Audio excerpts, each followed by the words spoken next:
사실은 말이죠. 이게 사실 90년대에 이르러서 기자는 돈 받으면 안 된다. 이게 하나의 상식이 됐어요. 커먼 센스. 우리 저 김태형 기자님도 와보니까 봉투가 하나 가방에 있어가지고 깜짝 놀란 기억이 있다면서요. 그게 이제 제가 2018년도에 그 취재를 2019년도입니다. 취재를 하러 갔는데 좀 힘들게 사시는 분이었어요. 근데 자기가 굉장히 힘든 상황에 들어주는 사람이 없으니까 기자님도 고맙다고 가방에다가 10만 원짜리를 몰래 넣으셨더라고요. 10만 원짜리 봉투를 들어있는. 그래서 그거를 차 타고 돌아가다가 발견을 해가지고 다음날 오전에 가갖고 이런 건 받을 수 없습니다 하고 돌려주고 온 적도 있고. 아이고. 그리고 진짜 피해자분들이 자기 얘기를 들어주는 사람이 없을 때는 기자가 너무 고맙지. 네, 기자가 얘기를 들어주는 게 정말로 고마운 거거든요. 네, 뭐 그래서 보도가 안 나오더라도 들어주는 것만으로도 위로가 그쵸. 돼요. 사실 기자의 역할이 그거예요. 해결이 되지 않더라도 얘기를 들어주는 것만으로도 이 사람들은 얘기를 할 곳이 없거든요. 권리 없는 사람들에게 그 아픈 마음을 들어주는 것만으로도 왜 그러잖아요. 심리도 막 뭐 꼬치꼬치 뭐 카운슬링을 안 해줘도 그냥 들어주는 것만으로도 상대방을 크게 그 위로를 해주고 치유를 해주는 그런 기능이 있어요. 그러니까 당장 이거를 빨리 쓰지 않더라도 시간이 지나면 이 사람들 얘기를 쓸 기회가 또 와요. 그러니까 제가 이제 디지털 성폭력 피해자분들을 만났었는데 이거를 당장 쓸 방법이 없어서 1년 동안 이제 묵혔던 거예요. 근데 제가 1년 동안 못 쓰고 이제 마음의 짐으로 갖고 있다가 회사에서 디지털 성폭력 사건이 벌어진 이후에 언론이 조명을 했을 때 이 사람들은 문제가 해결되는 걸로 알았을 텐데 그러면 1년 뒤에 이 사람들이 어떻게 살고 있는지 한번 조명을 해보자 했는데 더 힘든 삶을 살고 있는 거예요. 제가 취재했던 한 분은 그 남자친구한테 이제 당해가지고 디지털 성폭력을 자기 사진들이 어디에 돌아다닐지 모르니까 너무 이제 스트레스를 받으시는 거죠. 20대 중반이었는데 그때 봤을 때가. 근데 그분들 같은 경우에는 이제 몸이 막 엄청 망가져서 목발이 없으면 못 걸을 정도로까지 몸이 점점 이제 무너진 거예요. 근데 이게 스트레스 때문이야, 이게. 그런데도 이제 저를 보고 제가 이제 저랑 대화를 하고 얘기를 하는 과정에서 눈물을 흘리시는데 뭐 얘기를 들어주는 사람이 기자님이 처음이었다고. 다들 자기 뭐 꽃뱀이라고 얘기하고 돈 받으려고 한다고. 여성이 피해를 호소하면은 꽃뱀이라고 얘기를 해. 혹은 어떤 사람은 정신 나간 사람이라고. 그러니까요. 정신이 온전치 못한 사람이라고. 그 심지어 대구 지역에 있는 재판부 그리고 경찰 이런 사람들이 야, 너 꽃뱀이라서 지금 너 돈 받으려고 지금 이러는 거 아니야라고 직접 얘기했다는 사람들도 있는 거예요. 그래서 너 얼마나 무서웠을지를 이제 제가 생각을 하면서 한번 나한테 다 얘기를 해줘봐라. 내가 꼭 그 당신들의 문제를 해결해 주겠다. 그러니까 뭐 해결해 주겠다는 게 제가 뭐 법적으로 뭐 다 해줄 수 있는 게 아니라 당신들의 얘기를 공론화 시키겠다 이 얘기를 한 건데 기자로서. 근데 그때 이분들이 이제 저한테 막 새해나 아니면 이제 명절에 상품권 이런 거 보내도 다 이건 이런 건 안 된다. 그냥 나중에 저랑 커피 한 잔 해주시면 제가 그걸로 이제 만족할 테니 마음만 받겠다고 다 돌려보냈던 적이 있는데. 그게 당연한 거야. 그게 당연한 거고 기자가 거기에 따른 그 부당한 반대급부. 근데 속한 언론사로부터 받는 급여 외에 다른 걸 받는다면은 그 뇌물 받는 거지. 그렇잖아요. 공직자가 자기가 그 공복으로서 관청으로부터 받는 월급 말고 뭐 다른 데서 뒷돈을 받는다든지 그러면은 그 뇌물이거든요. 아니 언론인도 마찬가지 아니겠어요? 그러니까 그래서 그게 공개가 됐을 때 비판을 받을 만한 짓들인 거예요. 자, 그리고 전에 우리 평화나무의 그 센터장으로 있었던 어떤 사람이 있었는데 우리 그때 저 최태형 감독이 그 PD였거든. 절대 남한테 촌지를 받지 말아라. 밥을 사주더라도 절대 얻어먹지 마라. 뭐 커피 한 잔도 얘기했었나? 커피까지 말고 밥까지는 밥까지. 커피는 먹어도 된다는 얘기는 아니었을 테고. 그런 아주 청렴한 분이었는데 지금 딴 직장에서도 거기서도 그런 원칙을 지키시면서 또 주변에 그렇게 받아 처먹는 인간이 있으면 호되게 꾸짖는 그런 역할을 했으면 좋겠다는 생각이 들었습니다. 자, 김 기자님. 오늘 우리가 하나도 준비한 내용들을 소화하지 못하고 있는데 빨리빨리 지나갑시다. 허은하가 김건희 전화를 받았다. 네. 예, 요게 이제 사실은 어제 보도가 됐어요. 그 한동훈 문자 사태 때문에 그때 전화가 왔었다고 하더라고요. 근데 거기에 한동훈 대표에게 불만이 많으신가 보다 뭐 이런 얘기를 했다는 건데 야당 대표에게 전화를 해서까지 이런 얘기를 해야 된다는 건 김건희 여사가 지금 갖고 있는 어떤 정치적인 그 본인의 이제 위세 또는 권위 이런 걸 너무 과시한 게 아닌가 저는 생각이 들더라고요. 아무리 지금 보수 성향의 야당이라고 하더라도 야당이거든요. 그리고 정부와 각을 세울 수밖에 없는 상황이고 근데 여기다 대고 뭐 한동훈 대표에 대해서 불만을 토로한다 이거는 우리 편 좀 서줘 이거 아닙니까? 야, 저 얼마나 정말 무식하고 무도한지. 아니 그래서 야당 대표 아니야. 야당 대표한테 전화를 해가지고 네. 그런 얘기를 한다? 아니 허나보다는 한동훈이 더 가깝지 않았나요? 그니까요. 어? 김건희가. 아 그리고 그 문자를 보냈음에도 문자에 답장을 하지 않았으니까 뭐 그렇게 이제 답답한 마음에 약간 이제 친한 것 같아 보이는 사람들한테 야 쟤한테 이거 좀 얘기해줘 나 불만 있다고 막 이런 게 아닌가 싶긴 한데 사실 이걸로 유추해 볼 수 있는 건 김건희 여사는 자기가 급한 사안이 있으면 전화를 하는 사람이구나 직접 이거를 이제 유추해 볼 수 있는 거죠. 알겠습니다. 아 이게 저 사실은 그 장성철 소장이 방송에서 얘기한 거 아니겠어요? 그런데 결국 야당 대표면 누구겠어요? 네. 이재명 대표겠어요? 조국 대표겠어요? 저기 누구야? 김재현 대표겠어요? 네. 아니면 또 저 용해인 대표 한창민 대표 그런 네. 분들이겠어요? 절대 그러면 허은하밖에 안 남아. 그렇죠. 허은하밖에 안 남는다고. 그 허은하로 특정될 수밖에 없는데 허은하가 또 장성철한테 전화했다네. 아. 그 야당 대표가 나냐고. 아, 그래? 아니 본인이 받아놓고 또 어처구니 없습니다. 예. 네. 그런데 이제 대통령실은 난리가 났다고 합니다. 네. 아니 우리 이 퍼스트 레이디가 이 야당 대표하고 은밀히 1시간이 넘게 통화를 했는데 네. 그게 외부에 새 나가서 그것도 대통령실에 있는 어떤 사람으로부터 장성철 소장이 들었다는 거야. 아. 대통령실이 발칵 뒤집혀가지고 어느 놈이 장성철하고 통화했냐고 막 그 그랬다고 대통령실은 이제 그거 포렌식 하거든요. 네. 그러니까 외부에다가 정보를 자꾸 흘리니까 그 내부 직원들 포렌식 할 수 있도록 만들어놨는데. 아 그래요 폰을? 예. 네. 아니 뭐 그거뿐인가 뭐 앞에 공중전화도 있을 것이고. 그렇죠. 아니면 밖에 나가가지고 아는 사람 통해서 통화할 수도 있는 거고.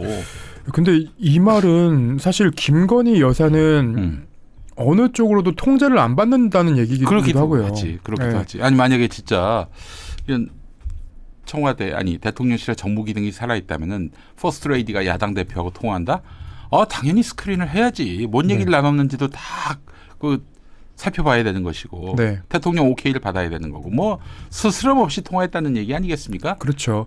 그리고 본인들과 가깝지도 그리고 보안이 지켜지지도 않는 사람들과도 통화를 하고 있다는 거기 때문에 외부에서 돌고 있는 그 김건희 여사 통화 녹음 파일만 수백 개 요 얘기는 저는 거짓된 얘기는 아닌 것 아니 같아요. 또 그 정도로 또 우리가 가늠할 수 있겠지만 또 다른 어떤 추론이 가능한 게 허은하한테 전화를 했다? 네. 그러면 개혁신당이 결국 지금 범여권으로 봐야 되는 것 아니겠는가 하는 생각도 들고요. 그리고 지난번에 2차 김건희 특검법이 부결됐잖아요. 4표의 반란표가 나왔다는 거 아니에요. 근데 그 박정훈 국민의힘 의원이 그 3표는 개혁신당일 것이다. 이렇게 얘기를 했습니다. 그러니까 지금 저는 뭐 오래전부터 얘기했습니다. 이 윤석열 물러나면은 다음 대선 때는 국민의힘과 개혁신당이 합친다고. 네. 분명히 장담했어요. 그럴 수밖에 없지 사실은. 아니 뭐 무슨 뭐 민주당 품에 안길 것도 아니고 그렇죠. 기본적으로 이준석이가 자기가 닦아놓은 보수 정치의 기반인데 그렇기 때문에 그걸 감안하고 우리가 앞으로 대선 전략을 짜야 된다 이렇게 얘기를 했는데 허은하고 통화했다 김건희가 요거는 그 자체로도 부적절하지만은 이건 개혁신당과 모종의 네트워크가 형성되어 있는 것은 아닌지 하는 그런 생각을 해봤습니다. 그래서 사실은 그러니까 윤석열도 혹은 국민의힘도 지난 총선 때 이대로 국민의힘으로 이제 총선 치르면 질 게 뻔한데 그 반윤 정서의 보수 정당을 밖에다 둠으로써 네. 나중에 합칠 걸 예상하고 그렇게 해서 민주당의 200석 달성을 막아보자. 이렇게 판단했던 것이 아닌지 좀 추론해 봅니다. 여당 내 야당 역할을 하는. 그렇지. 예. 자 어쨌든 뭐 그런 얘기가 또 하나 있었고 그 유용원이가 네. 조선일보 군사 전문 기자였던 사람이 국민의힘 국회의원 된 줄 몰랐어요, 전 사실은. 예, 비례대표가 됐더만요. 예, 국회의원입니다 지금. 예, 됐는데 지금 뭐 우크라이나에다가 뭐 토마호크 미사일. 네. 야, 아니 이게 토마호크 미사일이 뭐하는 미사일입니까 이게? 제가 사진에서 뽑아왔습니다만. 네, 이게 설명을 제가 아까 이제 이 토마호크 미사일을 뭐라고 이제 설명을 해야 될지 그냥 간단히 생각을 해봤는데 네.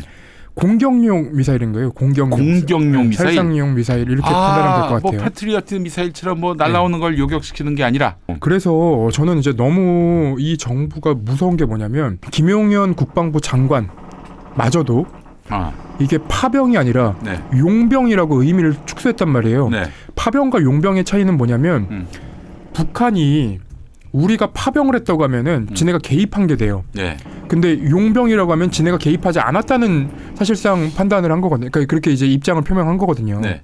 용병은 돈 받고 가는 사람들이니까. 그렇지. 근데 우리 정부는 지금 달라요. 윤석열 대통령은 미사일을 살상용 미사일을 그 지원할 것을 또 검토하는 그런 이제 분위기잖아요. 네. 그러면 이 말은 우리가 러시아 전쟁에 직접 개입한다는 얘기가 되는 거예요. 그렇지. 이러면 우리는 그러니까 러시아는 우리랑 동맹을 맺고 있는 국가예요. 네. 외교를 통상 수교를 하고 있고. 네. 그럼 교역을 하고 있고 네. 그 팔도 도시락 면이 아주 러시아에서 엄청나게 많이 팔리고 있는데 그럼 러시아랑 지금 전쟁을 하겠다는 얘기를 그렇지. 지금 해버리는 거예요. 살상 무기를 보내겠다. 아니 이거는 국방부 장관이 그 말에도 경질할까 말까 이 판으로 가야 되는 건데 네. 대통령 입에서 그런 얘기가 나왔단 말이에요. 그러니까 이게 이렇게 되면은 우리나라는 미국도 그렇고요, 일본도 그렇고요. 지금 다 이 우크라이나 러시아 전쟁에 이 무기 지원이라던가 이런 것들을 했을 때 나중에 올 후폭풍들을 걱정을 하면서 한 발씩 빼고 있거든요. 그렇지. 근데 이 모든 문제를 우리가 다 떠안아주는 상황이 되는 거예요. 아니 병신이에요 진짜. 이거는 대통령이 아니라 진짜 병신이야. 이거 아니 만약에 러시아의 군사 기술 같은 것들이 네. 만약에 북한에게 전수된다. 우리에게 위협이거든. 그렇죠. 또 군사 기술이 전수된들 뭐 당장 전쟁이 벌어지는 건 전쟁이 벌어지진 않겠지만 그러나 다른 나라 외국인 투자자들에겐 굉장히 이게 리스크하죠. 심각한 사안으로 받아들여지게 된단 말이죠. 그렇죠. 한반도 안에서의 전쟁 위험성 가능성 터졌다면은 치명적인데 여기다 투자해도 되겠는가? 이런 회의론이 불거질 것이고. 당연히 그렇고요. 그리고 한반도 내 긴장감도 올라갈 수밖에 없습니다. 왜냐하면 그 러시아 우크라 지역에서 벌어진 전쟁이 이 남한과 북한 이 본토에서 벌어질 수 있기 때문에 그렇죠. 오히려 조선일보마저도 좀 비판을 하는 입장인 거예요. 오늘 동아일보도 비판했어요. 예. 아니 트럼프가 되면 무슨 이런 황당한 상황이 발생할지 모르는데 네. 뭐 이렇게 그 질러대도 되느냐라고.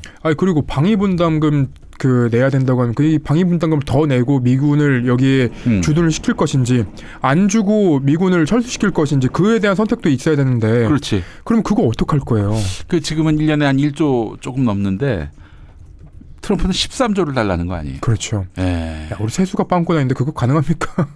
그러니까 지금 뭐 아무 생각도 없이 그냥 마구 질러대는 거예요. 그러니까 뭐 기금에서 빼다 쓰려고 하고 그러는 거 아니겠습니까? 그렇죠. 올 연말에 빨리 끝내야 우리에겐 정말 생존의 문제가 해결이 되는 것이고 그렇습니다. 그렇죠. 하나만 더 짧게 얘기하고 마무리하겠습니다. 네. 예. 명태균 건 네. 어떻게 될 것 같습니까? 지금 뭐 걷잡을 수 없이 막 폭로가 되고 있는 건데 그렇죠. 여사가 2022년 6월 지방선거 당시에 서울시장 그거 너무 궁금하다. 알려달라 이랬다는 거 아니에요? 맞습니다. 그러면 이 부분에 대해서 이제 여론 조작을 한 건지 예. 그러니까 그런 수법들이 확인이 된 건지 네. 일단 이런 것들이 이제 중요할 텐데 예. 검찰이 지금 수사 중이잖아요. 네. 저는 이 사안은 사실 멀리 보기보다도 이 명태균 씨의 사안을 국정감사가 끝나고 난 이후에도 유지할 수 있을 것인가. 국정조사를 한다고 하더라고요. 국정조사를 하겠다. 김건희 관련해서. 예. 그게 이제 국정조사가 진행이 된다면 그 부분도 확인이 돼야 될 텐데 네. 그러면 검찰이 확보한 증거들은 지금 명확한 것인가 그 부분도 이제 살펴봐야 되는 것이고 네. 명태균 씨가 이렇게 오랜 시간 동안 검찰이나 여러 곳에 통제를 받지 않고 아니면 수사를 받지 않고 네.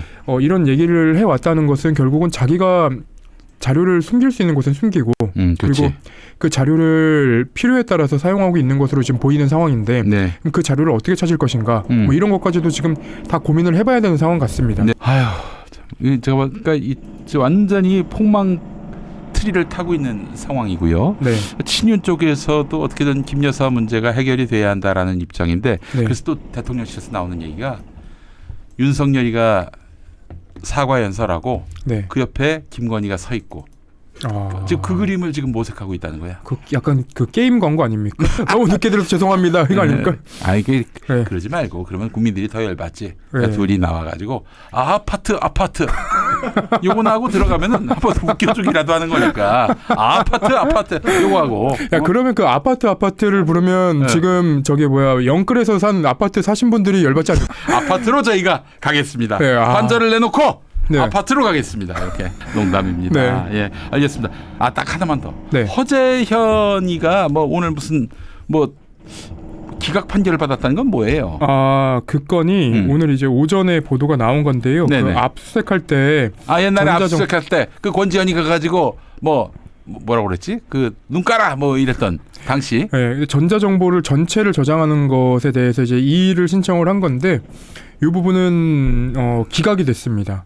그러니까 사실은 예를 들면 어떤 키워드를 넣고 그것만 빼가야 되는데 통으로 다 빼간 거는 네. 부당하다 이렇게 해서 허재현이 문제 삼았는데 근데 이제 보통은 이제 그 현장에서 압수수색을 하도록 전자정보를 빼가도록 돼 있는데 그렇지. 여기서는 가져갈 수밖에 없는 이유로 법원이 어떻게 판단을 했냐면 현장에서 허재현 기자의 압수 방해 시도가 있었기 때문에 원본을 반출할 수밖에 없었다. 이렇게 판단을 했더라고요. 정당한 압수였다. 정당한 압수였다. 그리고 그렇군요. 전체 이미지 파일을 추출해 보관할 수밖에 없는 불가피한 사정이 있다고 판단했다. 물론 이 부분에 대해서는 이제 다른 지적을 해보자면 네. 이 전자정보를 전체적으로 다 저장을 했을 때 네. 이걸 어떻게 사용할지에 대해서는 당연히 문제 지적을 해야 되거든요. 네.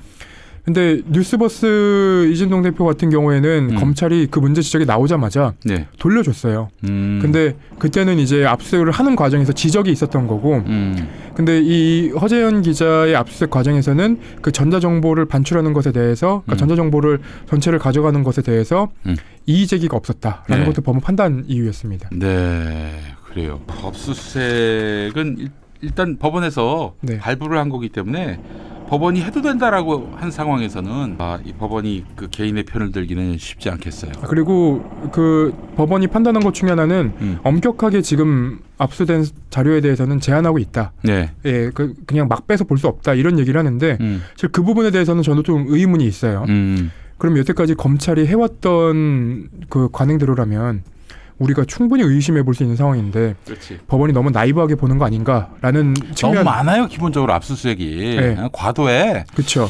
그리고 이제 또 요즘에는 사실 그 집에 들어가서 봐야만 압수품인가 뭐 물론 그런 그 범죄도 있긴 하죠. 뭐 마약이라든지 이런 거. 네. 예. 뭐 그렇긴 하지만 이 경우는 그 윤석열에 대한 명예훼손건 아니에요. 네. 뭐 그 있는 디지털로 이미 게시된 것들도 있고. 그리고 요즘 누가 뭐 화폐를 쓰는 일도 없으니까 금융 그렇죠. 조사 뭐 통화 내역 뭐 보고 싶으면 다 볼 수 있는데 말이죠. 압수수색을 해서 이 사람이 누구랑 연락했는지 이런 것들을 좀 찾아보려고 했던 것 같은데 일단은 기소된 게 허재현, 봉지욱 아마 이 건으로는 이렇게 그 두 기자에 대해서만 기소를 했을 텐데 이 사건이 어떻게 돌아가는지는 저희가 면밀히 좀 재판도 취재를 해야 됩니다. 네, 어쨌든 그 지금 허재현하고 봉지욱 기자는 다른 건이에요. 네 다른 건입니다. 봉지욱 기자는 그 저기 커피 한 잔 누가 타줬냐 네. 이 건과 관련해서 그 윤석열이가 타준 게 아닌데 그 윤석열이가 타준 것처럼 했다고 해서 그거 뭐 시덥지 않은 거 가지고 그냥 고소해서 뉴스타파를 아주 네. 그 패대기를 치고 있는데 그러니까 커피를 타주면 윤석열 대통령이 명예가 훼손당하는 겁니까? 그 뭐 말도 안 되는. 결국 그 수사는 결국 대장동 그 사람 누구지? 조우영. 네. 조우영 이름을 까먹었습니다. 조우영을 봐줬잖아요. 근데 그 조우영은 몇 년 뒤에 수원지검에서 기소가 돼서 그렇죠. 네. 유죄를 받았고. 자기들이 불실 수사한 건 사실이잖아. 그 당시 수사할 때 경찰에서 조우영 씨가 나 저기 중수부에서 수사받았었는데 이거 아무런 문제 없었다고 했다라고까지 얘기를 했던 자료가 있으니까요. 그건 이제 뉴스버스에서 보도를 했던 거고요. 네. 그런데 이제 결국엔 유죄가 나왔던 것이고 그 윤석열이가 부실 수사한 거 맞아요. 왜 부실 수사했는지 그걸 따져보자는 게 대선 후보 검증 과정에서 필요한 건데 당연하죠. 그걸 잘못됐다라고 얘기하고 있어요. 네. 근데 이제 허재현 같은 경우에는 이거는 전혀 다른 내용이에요. 최재경이 아닌데 최재경 목소리다. 네. 이렇게 보도를 한 거 아니겠습니까? 그러니까 그 부분은 이제 법원에서 다퉈질 부분인데 허재영 기자는 이제 실수였다 아마 그렇게 입장을 냈던 걸로 제가 기억을 하거든요. 그러니까 최재경이 아니라는 건 인정했습니까? 그 부분을 제가 지금 재판을 아직 안 들어가 봐서 명확하게 모르겠습니다. 그 부분을. 그래요. 그 달라요. 봉지욱 기자는 보도 취지 자체가 네. 또 그 보도가 추구하는 바가 잘못된 게 아니에요. 터무니없지 않습니다. 나중에 조우영은 유죄를 받았어요. 네. 네. 그러니까 나머지 기자들이 그 기소를 안 당했던 건 나머지 기자들은 뉴스버스도 그 기소가 안 됐어. 예, 커피 내용이 없었습니다. 커피 내용이 없었어요. 커피 하나 들어갔다고 그걸 가지고 뉴스타파를 가짜 뉴스 유포했다고. 뭔 가짜 뉴스야 도대체 그게. 뭐가 가짜 뉴스인지 잘 모르겠어요 저는. 예. 아니 그리고 또 가짜 뉴스였다 하더라도 의도적인 가짜 뉴스는 아니잖아요. 그게. 그렇죠. 예. 알겠습니다. 자 오늘 김태형 기자님과 함께한 시간이었습니다. 아유 오늘 좀 이야기가 길었는데 할 얘기가 너무 많았고요. 나머지도 할 얘기는 금요일에 오마이뉴스 TV에서 우리 김태형 기자님과 나탄 씨에 나누도록 하겠습니다. 수고 많이 하셨습니다. 감사합니다. 자 김용민이는 내일 다시 오겠습니다. 감사합니다.